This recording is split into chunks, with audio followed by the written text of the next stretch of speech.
couple of weeks on some of the challenges that other people have attempted since we tagged them to. First up is Cindy Ong, who did the sit-ups challenge.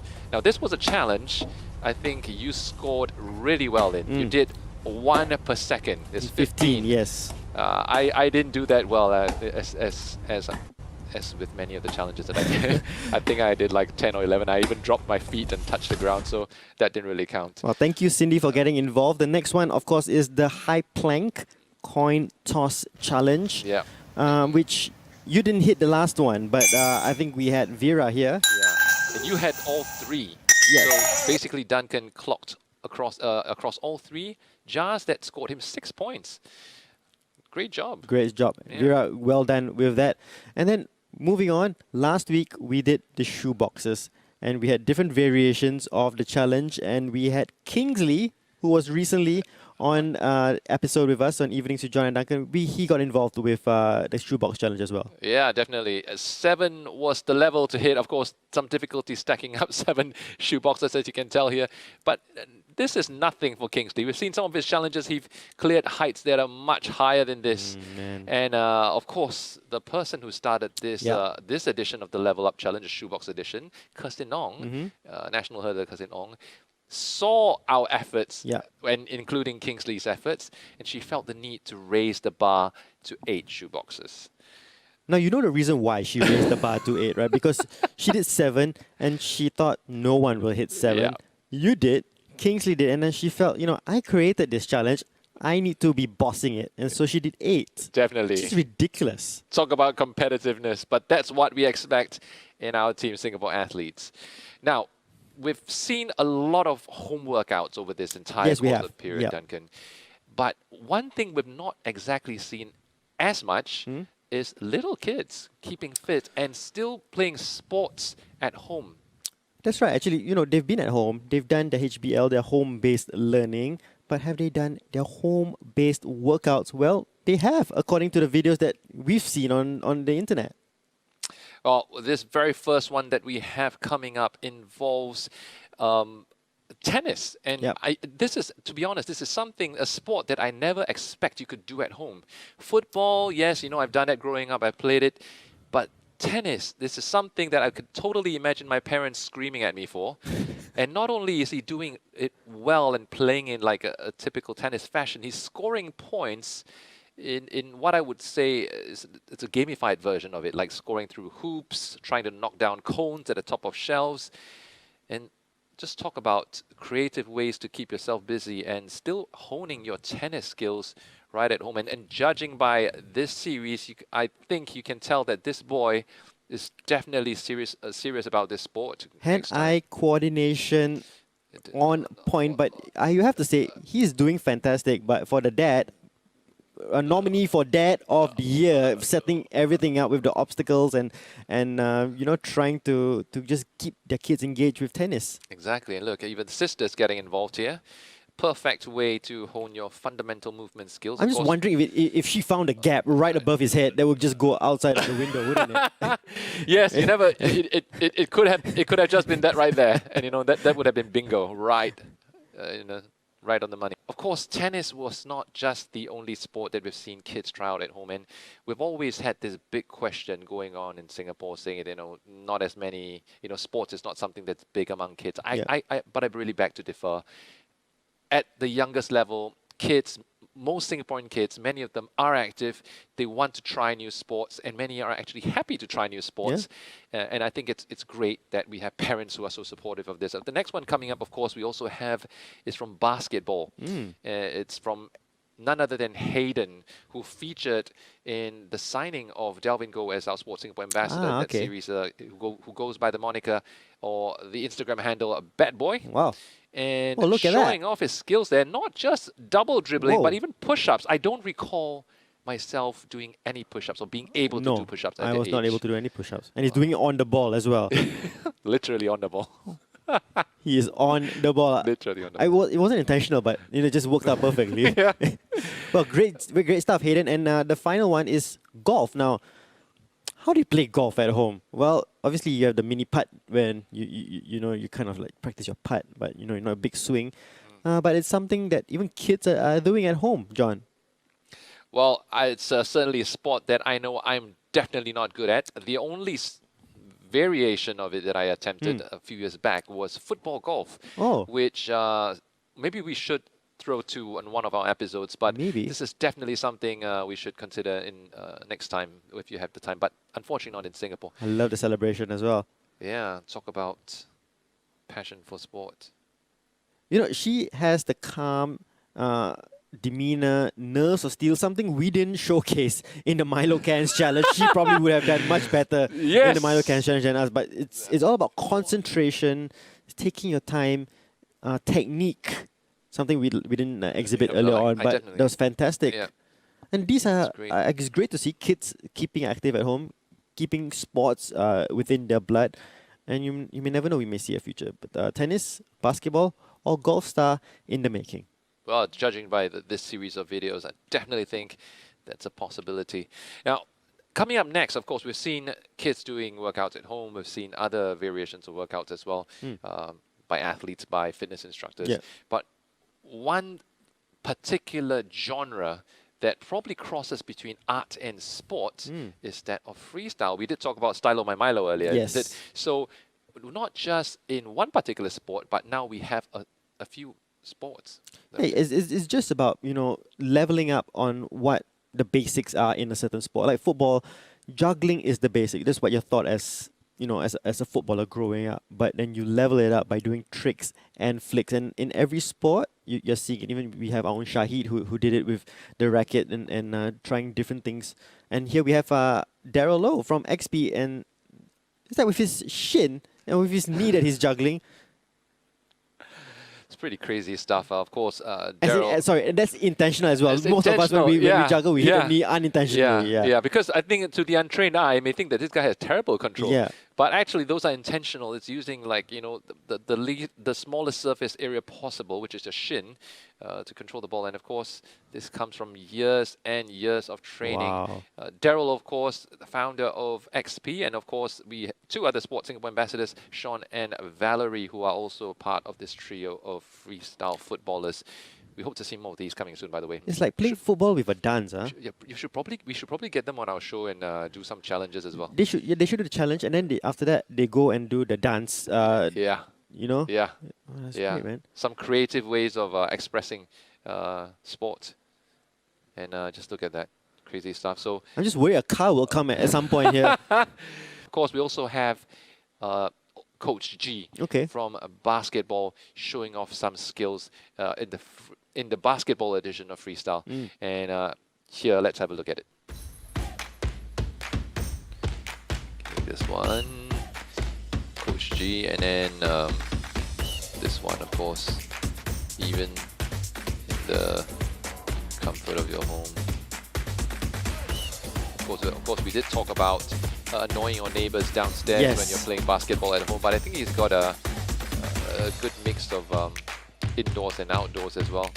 And how do you defend against this? I mean, like, if you're a player and you were going up against him on court, like, with all the tricks and flicks, is like the equivalent of a footballer, a defender going up against Neymar in a way.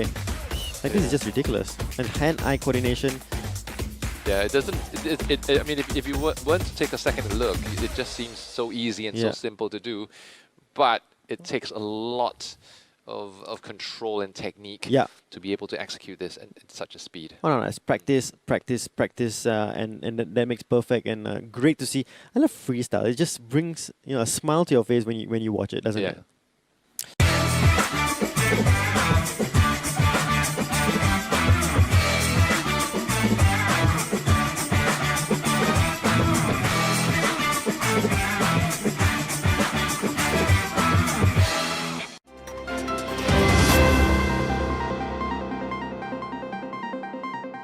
So, talking about bringing a smile to our faces, we had Martina Veloso on our episode not too long ago, and very in-depth interview with her on how she's doing right now with COVID-19, her training sessions.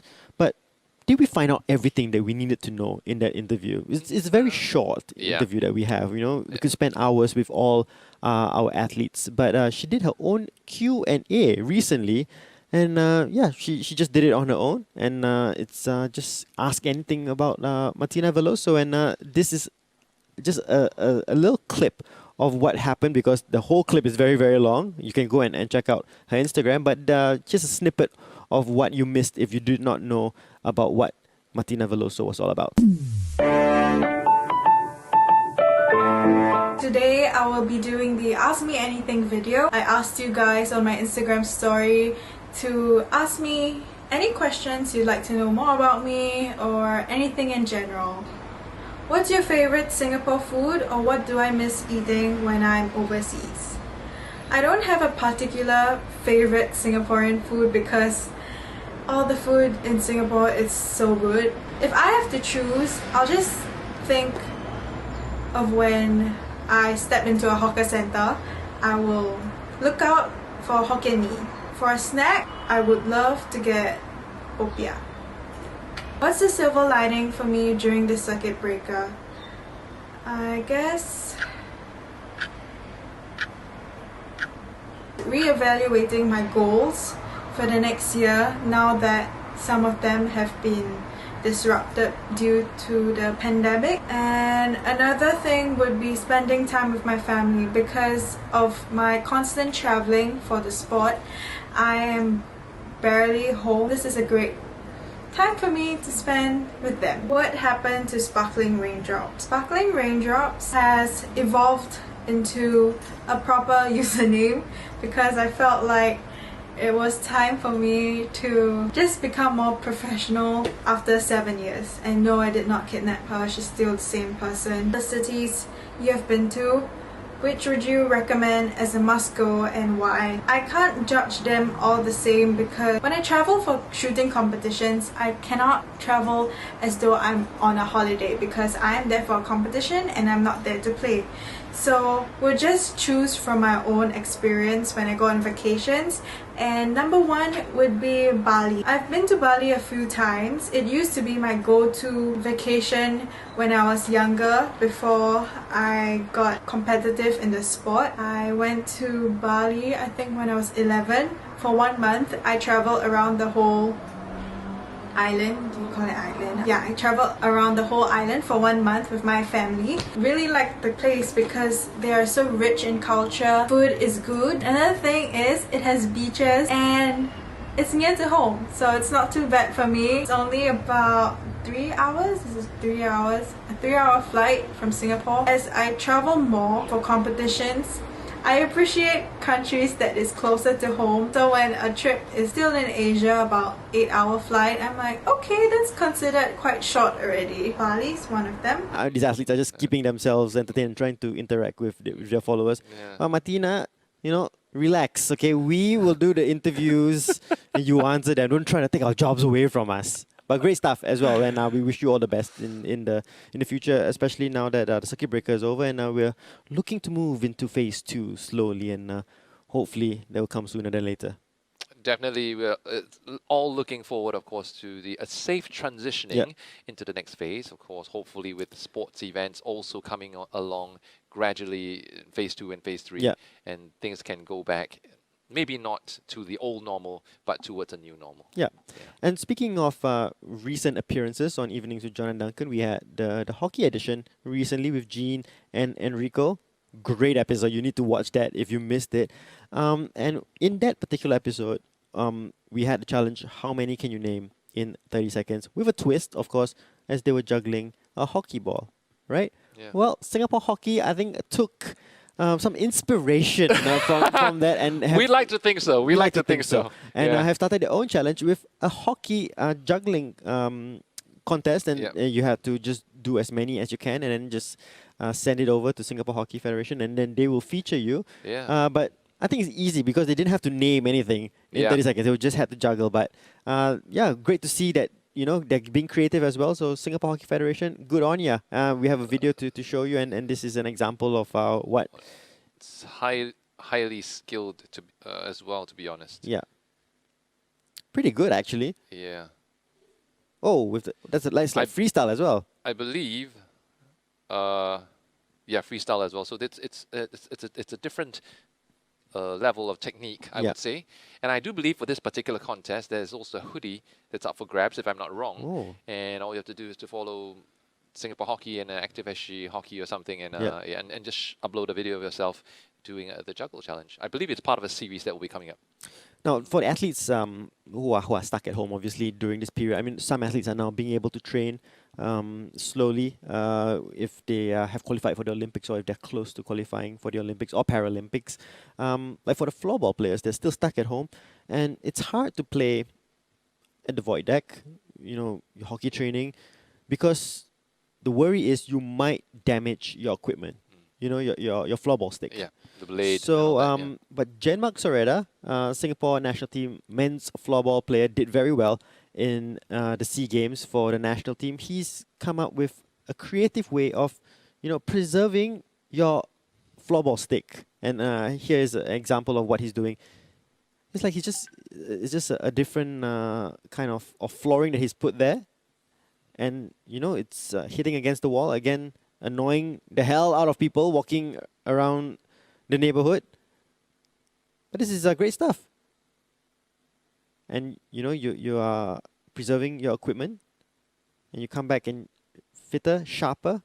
yeah. And I think we've seen during this period, John, our athletes, whether it be floorball, whether it be hockey, football, I think in team sports in general, they've come up with different creative ways to keep training, and that's just passion for the sport there for you. Yeah, and one thing that really sticks out for me right here is that he's wearing his floorball jersey, and I do not know what's the reason behind it, but I had a few things in my mind. Okay. Because you could just be walking along downstairs at the void deck and you see Yeah. someone doing this wearing some other attire, and you're thinking, what the heck is this person doing? Yeah. So it's probably trying to tell you I'm a sportsman and I'm doing this as part of my training. Yeah. It kind of like takes away a few questions, and people will not like give you like a weird glances for doing so.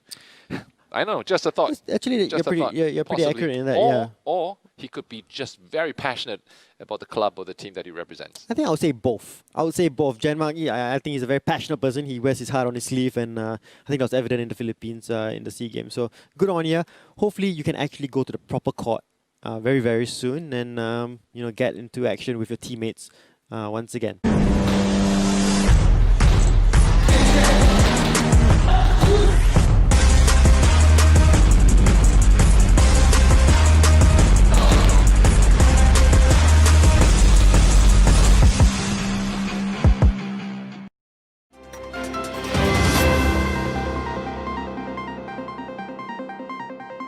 All right, so into martial arts, which we haven't really touched on the show, and our Singapore athletes have been keeping fit in the martial arts scene. Amir Han, a beast in the octagon, and he's been keeping fit, and I would not like to be in front of him when he throws a punch. That is for sure, because in this training video, you can actually hear the poof when he hits, and I'm like thinking, if that was your face, Yeah. you would not be standing up very, very long. Not long at all. Crazy stuff like this guy. Again, hoping that a car does not come by and interrupt this video. That's all I'm thinking. But being very creative, I know a lot of footballers are doing it. We've seen Floorball. Floorball. Not floorball, but no, even floorball. Even one floorball, of the yeah. early editions. Many we've seen athletes that, are doing that, Yeah. and they're making use of the multi-story car park, Yeah. Especially at the top level where There are fewer cars. there are fewer cars. Nobody wants to go all the way up, and you have to walk down the staircase, right? Yeah. So they're going up there and keeping fit and just being creative. This is Yeah. Coach Fikri. He is the Silat head coach for Singapore, and he's got the moves, man. He might be a little older, but Suhaila, Sheikh Firdaus will have something to say about this when they see this video. Very, very slick in his movement. I think we've seen people be creative Yeah. and working out not just literally from home, but even the vicinity of their homes and Correct. being creative and expressing. It goes to show what we talked about in one of our first episodes, how cabin fever has struck a lot of Yes. our athletes. Yeah. I think it has continued on. It's a good sign because everyone is so passionate about the sport that they represent Yeah. and even about fitness and about keeping healthy, basically.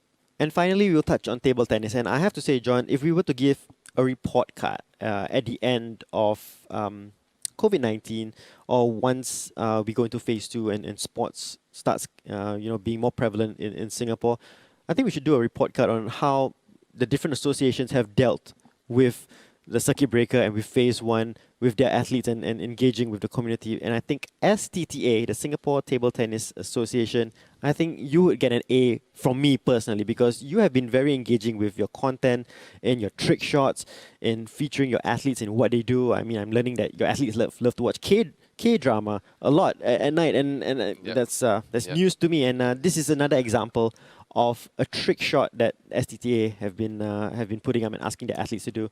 Very creative. Now, no ping pong paddle or bats. It's just using a cup, and you can do this at home.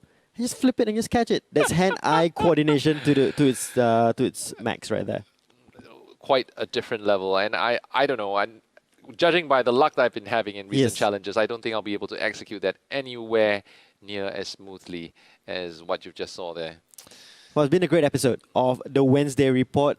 In terms of challenges, we started it with the Milo challenge of the weekend. We want you, of course, to get involved. Do send us your videos. How high can you stack up those Milo cans? And of course, if at the end of it you feel thirsty, have a little drink of Milo, because it's marvelous what Milo can do for you. That's all you have for us from this week's The Wednesday Report, and we'll see you this Friday. See ya.